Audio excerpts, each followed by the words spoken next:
안녕하세요. 대기업에서 로봇 및 기기업종 담당 멘토 박태혁입니다. 자, 오늘 KPF 한 번 더 보도록 할 건데, 어제 KPF에 관련된 내용들을 말씀을 좀 드리면서 주가가 좀 상승을 보여줬습니다. 그래서 이제 내년 실적 성장에 대한 기대감으로 어제 올라갔다라고 말씀을 드리면서 해당 관련된 내용들을 좀 말씀을 드렸는데, 하루 이제 급등하고 다시 오늘 시장이 빠지면서 주가도 같이 빠지는 모습들을 보여줬습니다. 추가 조정이 나온다라고 한다면 우리가 눌림을 기다려볼 필요가 있겠죠. 그래서 저번 영상에서 이제 주가가 갑자기 갭되면서 상승을 보여줘서 이 부분에서 제가 이제 지금부터는 가진 사람들의 영역이고 이런 우상향의 추세 상단부들까지 볼 수 있다. 조정이 나온다면 차라리 조정이 나왔을 때 눌림을 공략해보자. 그래서 지금 당장 실적이 잘 나오면서 올라간 게 아니고 내년 실적 성장 기대감이기 때문에 원래 실적으로 인한 상승은 조정이 작게 나오지만 내년 실적 성장 기대감이기 때문에 조정이 좀 깊게 배너폭이 좀 커지면서 나올 수 있다라고 말씀드렸고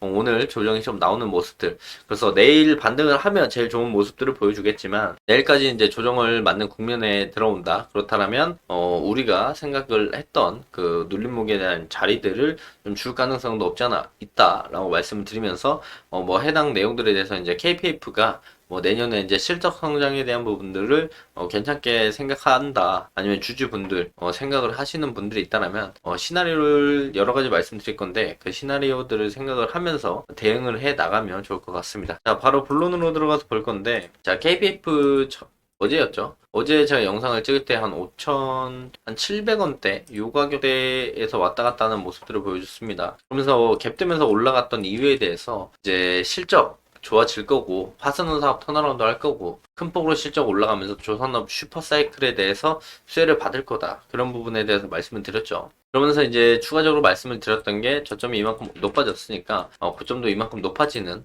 그래서 저점이 900원 올라갔으니까 고점 대비 900원 더 올라갈 수 있는 이런 우상향의 추세를 만들어 줄 수 있다. 그래서 지금 단기적으로 들어가기보다는 좀 물릴 수 있으니 우리가 지금은 가진 사람들의 영역, 이 밑에 평단을 가진 사람들의 영역이고 차라리 조정이 나왔을 때 노려보자라고 말씀을 좀 드렸는데 오늘 조정이 좀 나오고 이길 뭐 이런 식으로 올라가 주면은 뭐 들고 계신 분들은 제일 베스트의 그림이겠지만 여기서 추가적으로 조정이 나오면 우선 요 앞전에 매물대 요 라인들에서 지지를 받고 올라갈 확률이 있고 추가적으로 여기서 좀 더 빠진다라고 한다면 해당 추세 하단부이자 장기평 라인들까지 하락을 할 가능성이 있겠죠. 그래서 뭐 눌림을 공략을 한다라고 한다면 요 정도를 생각하면 좋을 것 같아요. 여기 정도의 눌림을 형성하고 재차 상승에 대한 부분들을 생각할 수 있어서 만약에 KBF가 이제 내년 실적에 대한 부분들이 잘 나올 것이라고 예상을 하고 있기 때문에 조정이 나왔을 때 조금 더 싼 가격에 우리가 KPF를 만나볼 수 있다. 그래서 해당 라인들을 이제 눌림목으로 우리가 눌림목으로 볼 수 있다라고 말씀 좀 드렸고 여기서 이제 추가적인 상승이 바로 양봉을 보이면서 올라가게 된다라면 지금 앞전에 매물대 라인들이자 저점이 높아지만큼 고점이 높아지는 이 추세 상단부 라인이 강한 저항 라인이 될 가능성이 있다. 그러니까 들고 계신 분들의 영역이긴 하지만 이런 우상향 추세가 만들어졌을 때 이 상단부 라인들에서 우리가 분할 익절에 대한 전략들도 한 번쯤은 생각해 볼 필요가 있겠다라고 말씀을 드렸고 지금은 어쩔 수 없어요. 지금 자리들은 우리가 5분봉으로 단타를 치지 않는 이상 뭐 이런 식으로 들어가가지고 주가가 상승이 나와서 뭐 5분봉 기준에 61선 라인들에서 잡고 뭐 수익을 챙긴다라던가 아니 뭐 이렇게 내려가는 모습들을 보여주니까 추세 저점이자 이전 전저점 요 라인들에서 이런 반등을 먹는 이런 단기적인 트레이딩 관점으로 다가가지 않는 이상 지금 자리는 관망세가 맞다. 관망성으로 보는 게 더 낫다. 왜냐면 이제 해당 라인들이 이제 손익비적으로도 그렇게 좋은 자리도 아니고 해당 자리들 잘못 물리면 이제 리스크 관리에 대한 부분들도 커지기 때문에 오히려 이제 주식은 막 들어가기보다는 조금 더 시나리오로 그리면서 뭐 조정 이후에 상승이 나오면 우리가 눌림목을 공략을 한다.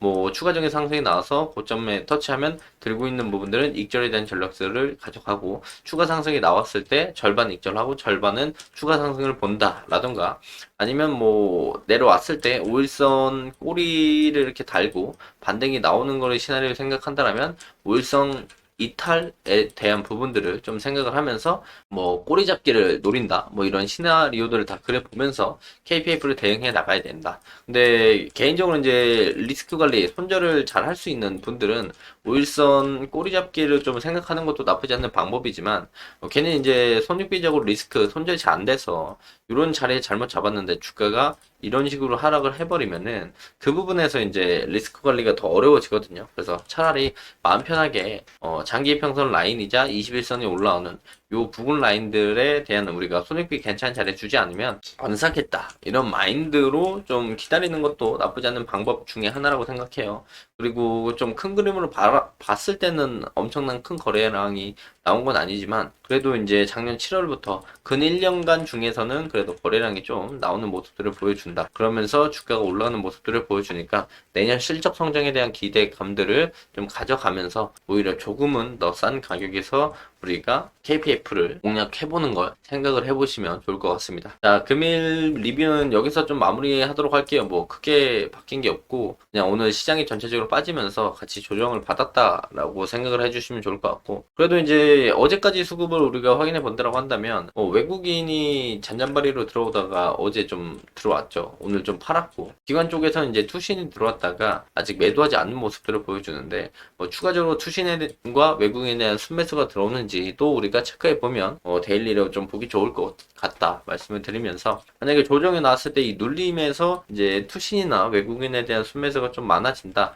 라고 한다면 눌림 후에 추가적인 상승이 나올 확률이 좀 더 높겠죠. 그래서 이런 부분들을 참고하시면서 KPF 보시면 좋을 것 같다 말씀을 드리면서 금일 영상 마무리하도록 하겠습니다. 자, 해당 영상은 제 개인적인 견해가 많이 담겨있기 때문에 투자자분들의 주관적인 생각 그리고 제가 말씀드린 해당 내용들을 토대로 현명한 선택을 하시면 좋을 것 같습니다. 자, 금일도 영상 끝까지 시청해 주셔서 감사합니다.